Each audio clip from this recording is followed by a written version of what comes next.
All right. We are back here at Song of the Day, coming to you from the Rock Cave. I'm your host, Mark Pierce. It's Thursday, Thirsty Thursday. We are still on a roll. 4 episodes in 4 days. Can we do it? Can we do 7 and 7? We're trying. I know I got an Octane Friday coming your way. Pretty big anniversary recently, so I'm excited about that. So I think we might just get there. We'll see about that. How's everybody doing today? Enjoying music or what? I got some episodes in mind. So they're going to take a little bit longer than I thought. I started reading a couple of things about one of them. I was like, I got to give this proper treatment. So anyway, recently I've been on a Peter Gabriel and Genesis kick.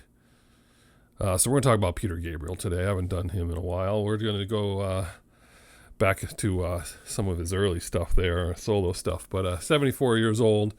He's an English chap. He's, of course, the original singer for the band Genesis from 1967 to 1975. That stuff is very different than the stuff that you picture if you're picturing stuff after that with Phil Collins.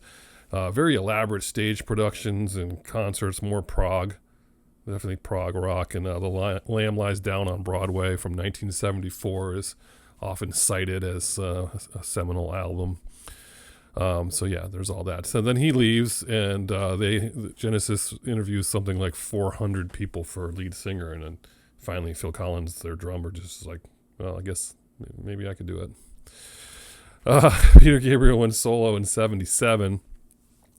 Remember solo records? You'd go and you'd see the cassettes stacked up, and you'd see Peter Gabriel, but they didn't have any titles on there. You didn't know which one you were grabbing because his first 4 solo records were just called Peter Gabriel. Odd, right? So then they just became nicknames of what was on the cover. So it goes Car, Scratch, Melt, Security. I think Security they might even have put Security on there somewhere along the way. Yeah, that was always like trying to figure out what you're going to get there. So 77, of course, Salisbury Hill is probably one of my favorite, if not my favorite, Peter Gabriel song. That's awesome. 78, Scratch, that didn't do so well, but then 80, The Melt with Face Melting. That had Games Without Frontiers, No Self-Control, Biko. And I don't remember. Phil Collins plays drums on some of those songs. I think he does play drums on Biko. And Robert Fripp from King Crimson, a good friend of his, he filled in on guitar on some of these albums for some of the tracks. And then 82, Security. That's where we're going to park ourselves in 1982. It's put out on Geffen Records. There's put out Security, and that was his first top 40 U.S. hit with Shock the Monkey. And there's a whole German version of this album too. Check that out. Where it's in German.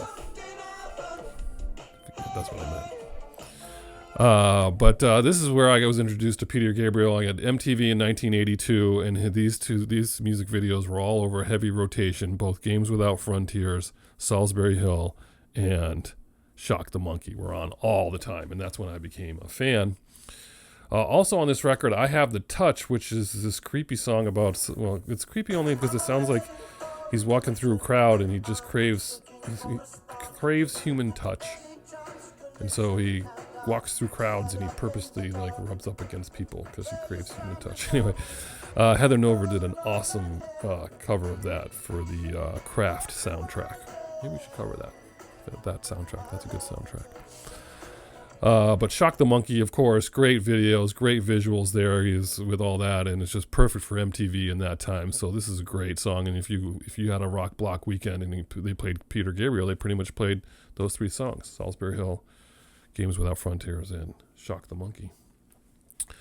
Of course, Peter Gabriel then would just go through the stratosphere with So. We've covered that, and then later on he had some decent songs after that. Kiss That Frog, you remember that?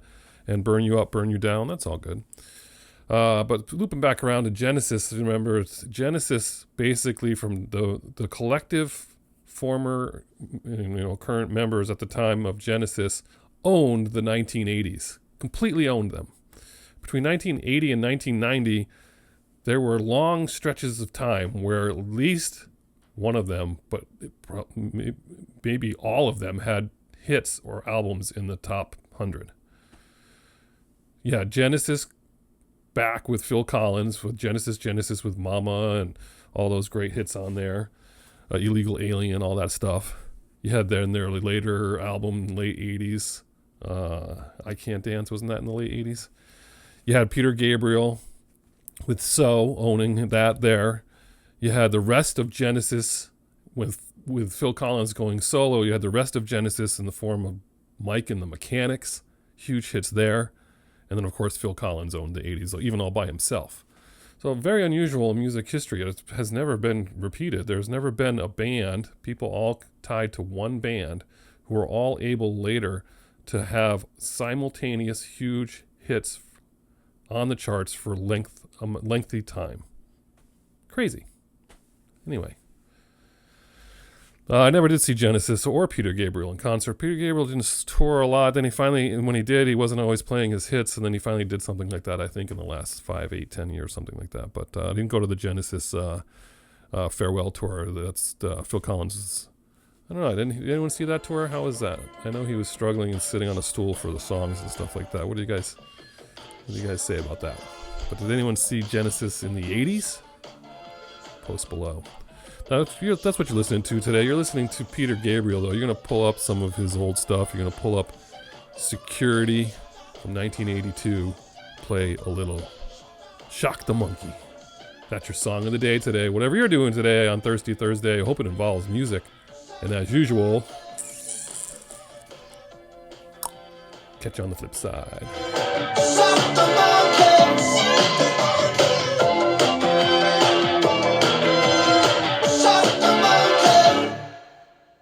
Shock the monkey.